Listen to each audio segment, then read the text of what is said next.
नमस्कार सर्वांना, मी निकिता आणि माझ्या निकिता खैरनार या यूट्यूब चॅनलवर तुम्हा सर्वांचं खूप खूप स्वागत. मैत्रिणींनो, सगळीकडे आंब्याचा सीझन आहे, त्यामुळे आज आपण बघूया आमरस कसा बनवायचा ते. पण आजची पद्धत थोडी वेगळी आहे बरं का, कारण आपण जनरली आमरस हा बनवतो आणि मिक्सरमध्ये आमरस ग्राइंड केल्यामुळे तो दाटसरही होतो आणि त्यात गुठळ्या उरत नाहीत. पण आजचा व्हिडिओ हा फार वेगळा आहे. आजचा व्हिडिओ आहे की जर समजा लाईट गेली असेल किंवा मिक्सर बिघडलेलं असेल किंवा इन्व्हर्टर घरी नसेल आणि सर्वच इन्व्हर्टरवर मिक्सर चालतं असंही नाही, तर अशा केसमध्ये जेव्हा आपल्याकडे मिक्सर उपलब्ध नाही आहे किंवा लाईट गेलेली आहे, अशा केसमध्ये आमरस कसा बनवायचा हे आजच्या व्हिडिओमध्ये आपण बघणार आहोत. ही आमरस करण्याची पद्धत खूप सोपी आहे आणि अत्यंत कमी वेळ लागणारी आहे. याला कुठलेही जास्त कष्ट लागत नाही किंवा फारसा वेळ देखील लागत नाही. तर चला मग वेळ न दवडता सुरुवात करूया आजच्या व्हिडिओला. मी इथे काही हापूस आणि केशर आंबे धुवून घेतले आहेत. त्यानंतर ते पिळून आणि त्यांचा चिकही काढून घेतला आहे. सहसा केशर किंवा हापूस आंब्यांचा रस छान होतो, पण तुम्ही कुठलाही आंबा असेल तुमच्याकडे तो वापरा किंवा घरगुती आपला गावरान आंबा असेल तो वापरला तरीही काहीही हरकत नाही. शेवटी आंबा हा आंबा आहे, त्याला चवही छान असतेच. तर इथे पिकलेला आंबा आपल्याला घ्यायचा आहे, हे सर्वात महत्त्वाचं. कच्चा आंबा घेतला तर तो रस थोडासा आंबट लागतो, म्हणून पिकलेला आंबा असावा व्यवस्थित, हे आपण बघून घ्यायचं आहे. नंतर आपण ज्या नेहमीच्या पद्धतीने रस करतो तसं चाकू किंवा चमच्याच्या साहाय्याने आपल्याला आंब्याचा सर्व गर काढून घ्यायचा आहे. अगदी सालाचाही गर काढून इथे बघू शकता तुम्ही की अगदी साल स्वच्छ झाली आहे. चमच्याच्या साहाय्याने इथे मी गर काढून घेतला आहे. अशा प्रकारे सर्व आंब्यांचा गर काढून घ्यायचा. रस खूप घट्ट नको म्हणून त्यात तुम्ही कपभर पाणी टाकू शकता किंवा कपभर दूधसुद्धा टाकू शकता. दूध टाकायचं की पाणी हा आपला आपला स्वतःचा प्रश्न आहे. काहींना दूध आवडतं, काहींना पाणी टाकलेलं आवडतं, त्यामुळे ते आपल्या सोयीनुसार आपण करू शकतो. इथे हा आता संपूर्ण रस तयार झालेला आहे. याच्यात अजून मी दूध किंवा पाणी टाकलेलं आहे, दूध वगैरे काही टाकलेलं नाही आहे.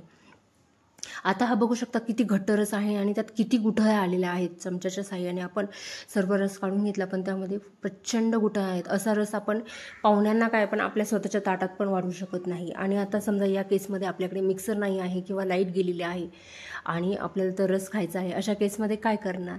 चिंता नाही, एकदम सोपं आहे. हे बघा, आता मी इथे एक कढई घेतली आहे. तुम्ही कुठलंही भांडं घेऊ शकतात.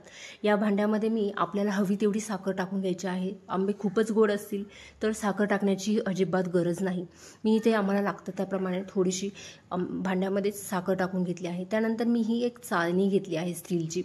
ही एक पिठाची चाळणी आहे. याऐवजी तुम्ही पुरणात वाटण्याची जी चाळणी असते, पुरण आपण ज्यामध्ये वाटतो, अशी चाळणी घेतली तरीही काहीही हरकत नाही. कुठलीही चाळणी जी बारीक तारांची असेल अशी चाळणी घ्या, काही हरकत नाही. आता ही चाळणी आपण कढईत बसत आहे म्हणून मी ही चाळणी घेतली आहे. दुसरी चाळणी घेतली जी भांड्यात बसेल तरी हरकत नाही. आता ह्या चाळणीच्या साहाय्याने आपल्याला तयार झालेला सर्व रस हा बारीक करून घ्यायचा आहे. आता मी चमच्याने रस चाळणीमध्ये ओतत आहे आणि त्यानंतर मी चमच्याच्या साहाय्याने गरागरा फिरून सगळा रस हा बारीक करून घेणार आहे. अत्यंत इझी काम आहे, याला फार वेळ लागत नाही आणि फारसा त्रासही होत नाही. अगदी सहज चमच्याच्या साहाय्याने गोल दिशेने फिरवलं की रस हा खालच्या भांड्यामध्ये पडत राहतो आणि आपलं काम सोपं होत जातं. आणि हे काम अगदी अजिबात वेळ खाऊ नये. हे बघा, तुम्ही बघू शकता इतक्यात रस तयार होतो खाली, अजिबात वेळ लागत नाही. अशा पद्धतीने मी सर्व जो रस बनवलेला आहे तो रस चमच्याच्या साहाय्याने फिरून घेणार आहे. चमच्याच्या साहाय्याने फिरवण्यापेक्षा तुम्हाला वाटी योग्य वाटत असेल, एखादी सपाट बुडाची वाटी असेल तर त्यानेही करू शकतात. आणि तुम्ही बघू शकता हा सर्व रस माझा तयार झालेला आहे, तो किती व्यवस्थित तयार झालेला आहे. अगदी शेवटपर्यंत ही प्रोसेस तुम्हाला फॉलो करायची आहे आणि तुम्हाला एक दाटसर आणि एक कन्सिस्टन्सी व्यवस्थित असलेला रस या पद्धतीने तयार होतो आहे. तर आपल्याकडे मिक्सर नसेल तर काहीच हरकत नाही, एक चमचा घ्या किंवा सपाटबुडाची अशी मी जी वाटी दाखवली आहे, वाटीनेही करून दाखवत आहे जेणेकरून तुम्हाला दोन्ही व्हिडिओ बघायला मिळतील. वाटीच्या साहाय्याने सुद्धा तुम्ही फिरवू शकता, पण चमच्याने थोडंसं सोपं जातं. तर गोल चमच्याच्या साहाय्याने आपण सर्व रस हा गाळून घ्यायचा आहे. एक गाळण्याचीच प्रोसेस आहे ही. या अर्थाने ज्या अर्थाने आपण गरागरा तो चमचा किंवा वाटी फिरवतो त्या अर्थाने तो रस जो आहे तो खाली पडत राहतो.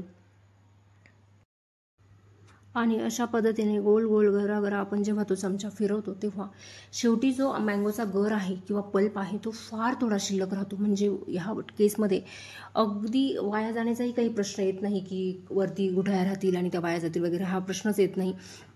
काय होतं बऱ्यापैकी रस हा खाली पडून जातो आणि एकदम थोडासा पल्प हा शिल्लक राहतो. हा जो थोडासा पल्प शिल्लक राहिला आहे याचाही आपण यूज करू शकतो. याचा यूज आपण मँगो आईस्क्रीममध्ये करू शकतो किंवा मिक्सरची लाईट आल्यानंतर मिक्सरमध्येही घालून बारीक करू शकतो आणि तेही नाही जमलं तर असंच खाऊ पण शकतो. काही हरकत नाही, कारण हा अगदी थोडासा पल्प शिल्लक आहे. सर्व रस हा अगदी बघू शकता तुम्ही, सर्व रस खाली भांड्यामध्ये आहे आणि वरती एवढासा छोटासा पल्प हा शिल्लक राहिलेला आहे. अशा पद्धतीने संपूर्ण रस हा तयार झालेला आहे. आता हे दोन्ही रस मी एकत्र करून आहे जेणेकरून तुम्हाला कळेल की 1 ते 1.25 किलो आंब्यांमध्ये इतका मोठा रस तयार झाला आणि काहीही वाया जाण्यासारखं त्यात नाही आहे. या रसामध्ये या स्टेटला तुम्ही साखर तर आपण ऑलरेडीच खाली भांड्यामध्ये टाकली होती, टाकायची किंवा नाही टाकायची हा तुमचा प्रश्न आहे. त्यानंतर तुम्ही दूध ॲड करू शकता तुम्हाला वाटल्यास, खूप घट्ट वाटल्यास, किंवा पाणी पण ॲड करू शकता किंवा असाच घट्ट रस आवडत असेल तर असाच तुम्ही सर्व करू शकता. अशा पद्धतीने रसाची कन्सिस्टन्सी असते. एक अगदी दाटसर रस बनतो, कुठेही गुठळ्या वगैरे काहीही शिल्लक राहत नाही आणि आपलं काम अजिबात अडत नाही की लाईट नाही आहे, मिक्सर नाही आहे आणि रस तर बनवायचा आहे, सीझनलाच आंबा मिळतो, परत मिळत नाही, कुठेच काम आपलं अडत नाही आहे. अगदी मस्त दाटसर एक एक एक एक छान कन्सिस्टन्सी असलेला रस हा आपल्याला चाळणीच्या साहाय्याने सुद्धा मिळू शकतो. हाच रस तुम्ही वेगळ्या पद्धतीने करायचा ठरवला तर चाळणीत डायरेक्टली आंब्याचा सगळं साल काढून आंबा घासून चाळणीतून खाली रस येऊ शकतो. ती सुद्धा एक पद्धत आहे. तुम्हाला जी जमेल ती पद्धत तुम्ही वापरू शकता, काहीही हरकत नाही. दोन्ही पद्धतीने रस हा छान पडतो. आजचा व्हिडिओ तुम्हाला कसा वाटला मला कमेंट करून नक्की सांगा आणि जर चॅनलवर नवीन असाल तर वाट कशाची बघताय, लवकर चॅनलला सबस्क्राईब करा आणि असेच माहितीपूरक व्हिडिओ बघत चला. धन्यवाद.